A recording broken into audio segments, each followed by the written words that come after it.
National Weather Service in Sterling, Virginia has issued a severe thunderstorm warning for northwestern Madison County in northwestern Virginia, east central Shenandoah County in northwestern Virginia, southwestern Warren County in northwestern Virginia, Page County in northwestern Virginia, Rappahannock County in northwestern Virginia, until 9 p.m.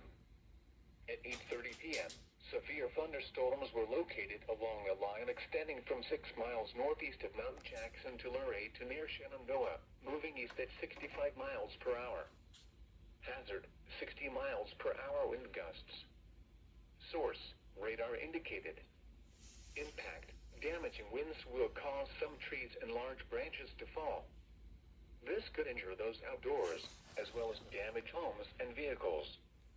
Roadways may become blocked by downed trees. Localized power outages are possible. Unsecured light objects may become projectiles.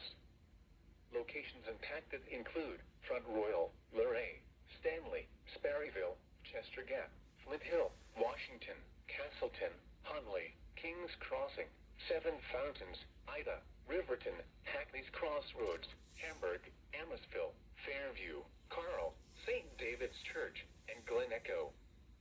For your protection, move to an interior room on the lowest floor of a building.